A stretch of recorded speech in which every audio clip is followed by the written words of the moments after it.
Estudiantes agradinos. Muy buenos días, queridos estudiantes, bienvenidos a una clase más del curso de comunicación. El día de hoy, ustedes ya saben de que el último tema que hemos tocado es la literatura del barroco, ¿cierto? Bien, seguimos con el tema. Ya, esta vez vamos a hablar sobre los representantes de la literatura del barroco. Ustedes ya saben que esto lo tienen que anotar en su cuaderno. El propósito de nuestra clase de hoy es que conocemos a los representantes de la literatura del barroco.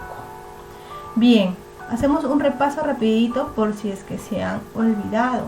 Ya, la literatura del barroco se caracteriza simplemente por una palabra, ¿verdad? Esta literatura del barroco se caracteriza mayormente por haber sido esta de tener un sentido siempre opulento, de excesos, ¿verdad? En ornamentos o adornos también, ¿cierto? Donde se destaca bastante tanto en el arte, en la cultura, como en la literatura. Aquí se desarrolla el término el horror vacui, ¿recuerdan? Que significa nada queda en blanco, nada queda en vacío, todo se adorna. Muy bien. Ya en la clase pasada también habíamos visto a las escuelas poéticas, ¿recuerdan? Donde Francisco de Quevedo era representante de la escuela del conceptismo y Góngora era el representante de la escuela poética del culteranismo, donde éstas se enfrentaban, ¿cierto? Una era breve, exacta, precisa, la otra no. La otra era, utilizaba como técnicas, incluso hasta usó de manera desmesurada el hiperbatón, que es alterar el orden lógico de las palabras. Recuerdan que les di varios ejemplos, como el poema de Neruda. Bien, entonces aquí como que se trabajaba más lo que es el tema de la escritura, ¿ya? Entonces eran contrarios, este era simple, este era más complejo. Las características del barroco español eran que había una pugna entre el idealismo y el realismo, ¿no? Obviamente esta era la que compartía el realismo y este el idealismo, ¿cierto? Acá tenemos también la melancolía y el pesimismo y el antieuropeísmo. Bien, vamos a hablar de su representante, que es el más importante en lo que es la escuela poética del conceptismo. Hablamos de Francisco de Quevedo. Francisco de Quevedo y Villegas nace en 1580, ¿verdad? En Villanueva de los Infantes, Ciudad Real, y muere el 8 de septiembre de 1645. Este fue un escritor ya que nace o se desarrolla en el siglo de oro español, un siglo bastante importante ya en lo que es la cultura, ya, y propiamente hablando de literatura.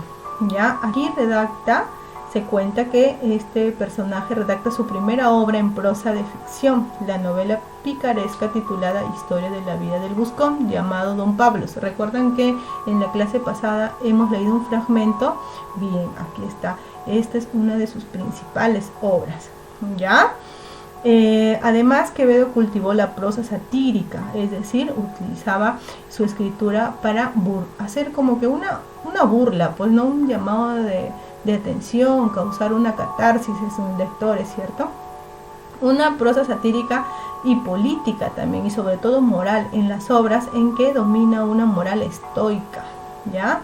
De raigambre senequista, y tratan asuntos como la crítica de arquetipos de la sociedad del barroco. Ya saben que la sociedad del barroco se caracterizó más que todo en el tema de que había bastante explotación al pueblo, ¿no? Había la corona, era siempre la que se beneficiaba del pueblo y vivía bien, cómodamente, con sus riquezas, y el pueblo era el que sufría, ¿cierto? Pasaba hambres y cada vez los impuestos subían. Bueno, este tipo de literatura nace como en contra, ¿ya?, de todo este abuso social que había. La presencia constante de la muerte en la vida del hombre y el celo cristiano con la que ha de conducirse la política. Entre sus obras más importantes en lírica tenemos a El Parnaso español, las tres musas últimas castellanas. En el aspecto filosófico tenemos acá las cuatro pestes del mundo y los cuatro fantasmas de la vida. En narrativa tenemos a La vida del Buscón, como ya lo había mencionado, esto lo hemos trabajado durante clase en un fragmento llamado Don Pablos, la cual es una crítica a la sociedad de su tiempo. Y por último la obra ascético-moral, donde se desarrolla la providencia de Dios, donde combina las doctrinas cristianas y la estoica. Muy bien, Francisco de Quevedo y Villegas desde pequeño estuvo en contacto con el ambiente político y cortesano debido a que sus padres desempeñaban altos cargos en la corte. Estudió en el colegio de jesuitas, por eso es que también tiene un rasgo cristiano, cierto, religioso, ¿ya? Y luego en las universidades de Alcalá y Henares y de Valladolid. En esta última ciudad adquirió su fama de gran poeta y se hizo famosa su rivalidad con Góngora. Por eso es que les mencioné anteriormente que Francisco de Quevedo, representante del conceptismo, estaba enfrentado con Góngora, que era representante del culteranismo. A ambas escuelas contrarias, ¿cierto? Enfrentadas entonces. Este es un español, no olvidemos que es un español, ¿ya? Estamos hablando de la literatura española. Bien, ahora sobre Luis de Góngora. Luis de Góngora y Argot nace en Córdoba, ya en 1661 y muere en 1627. Es el poeta más original e influyente de todo el siglo de oro en el barroco, ¿ya? Su obra poética rompió moldes e inauguró un nuevo lenguaje. Fue uno de los grandes autores barrocos españoles y la principal figura del culteranismo. Sus mayores poemas son El Polifemo y Soledades. Aquí tenemos a sus obras, ¿ya? Sus obras, entre las más importantes tenemos a las obras en verso del Homero español. También tenemos Angélica y Medoro, de carácter autobiográfico, ¿ya? En la que relata sus recuerdos infantiles. En Fábula del Polifemo y Galatea narran los amores del cíclope Polifemo, de la ninfa Galatea y del rechazo de esta. Soledades. Aquí nos narra, ya es un poema bastante extenso, ya, donde narra las aventuras de un joven náufrago que es recogido por unos cabreros. Con esta obra poética, la lírica castellana se enriqueció con nuevos vocablos e instrumentos expresivos. Figuras literarias básicamente, pues, ¿no? Luis de Góngora y Argot, llamado el príncipe de los poetas españoles, ángel de luz y príncipe de las tinieblas, fue un poeta y dramaturgo español, ya es el máximo exponente, entonces no se olviden de la escuela literaria poética y culteranismo, recuérdenlo siempre, cuya obra será imitada tanto en su siglo como en los siglos posteriores, en Europa y América. Muy bien. Ahora vemos a otro representante, Lope de Vega. También es un español bastante importante, ya, el cual nace en Madrid el 25 de noviembre. Estudió con los jesuitas, ya, estudia con los jesuitas, igual que Francisco de Quevedo, en su ciudad natal, y cursó estudios universitarios en Alcalá de Henares. Aunque tuvo origen humilde, su destreza literaria lo llevó a codearse con la nobleza. Fue el mayor dramaturgo español y creador del Teatro Nacional. Cervantes Saavedra, imagínense, lo denominó como Félix de los ingenios y monstruo de la naturaleza. Ese también falleció en Madrid en 1635. Sus obras en teatro, las más importantes son La Dorotea, que es una comedia humanística en lengua vulgar, es decir, popular, en la que narra sus frustrados amores juveniles con Eleno Sola. Tenemos aquí también, es el autor de Fuente Ovejuna en teatro, ya donde presenta la rebelión de un pueblo unido ante la tiranía y la injusticia. En teatro también hay otra que destaca, que es Peribáñez y El Comendador de Ocaña, donde esta es una comedia, ya que está dividida en 3 actos, en las que se mezclan elementos cultos y populares como canciones y leyendas. Y por último tenemos a La Dama Boba, dentro del teatro. Esta se trata de una comedia que gira en torno al poder educativo del amor.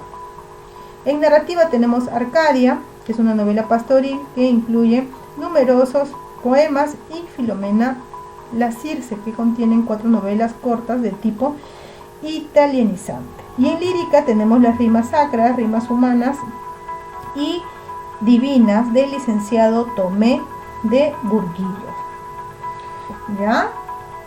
Entonces este también es un español bastante importante. Por último tenemos a Calderón de la Barca, y no menos importante, este también es un escritor español bastante reconocido, ¿ya? Y sus obras son leídas hasta la actualidad. Nace en 1600 y muere en 1681. Ya también nace en Madrid, estudió en el Colegio Jesuitas también, de acá, igual como lo fue o como estudió Lope de Vega y también Quevedo, ¿cierto? Él es bastante reconocido, ya, porque se dice que a los 13 años estrenó su primera comedia, El Carro del Cielo, y a los 19 ya contaba con exitosos teatrales. Con 20 años pasó al servicio del rey y se dedicó a escribir dramas, ya, se dedicó, es decir, a escribir para el rey, ya, y lo hacía a través de dramas para celebrar sus fiestas reales. A los 51 años se ordenó sacerdote, ya. Aquí las obras que desarrolló él fueron en comedia religiosa, ya, él desarrolló La Devoción de la Cruz, donde presenta al bandido Eusebio, que no se detiene ante ningún crimen, pero es muy devoto de Jesús. En Autosacramental escribió El Gran Teatro del Mundo, representa cómo en esta vida los hombres desempeñan un papel en la gran comedia urbana.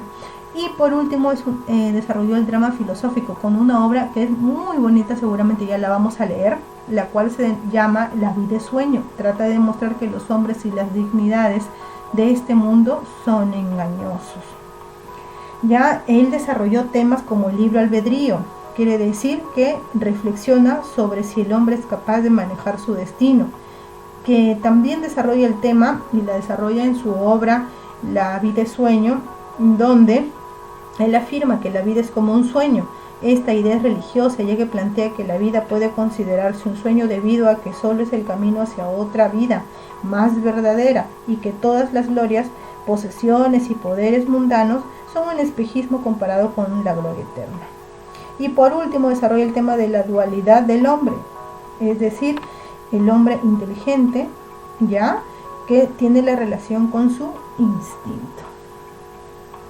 Muy bien, ahora sí, ya hemos conocido un poquito más de estos representantes de la literatura del barroco. Ya sabemos que hemos hablado de Francisco de Quevedo, Luis de Góngora, ya, también hemos hablado de Lope de Vega y también de Calderón de la Barca. Muy bien, ahora sí desarrollamos las actividades de clase. Muchas gracias por su atención. Conmigo será hasta una nueva oportunidad. Eso ha sido todo, queridos estudiantes. Cuídense mucho. Un abrazo.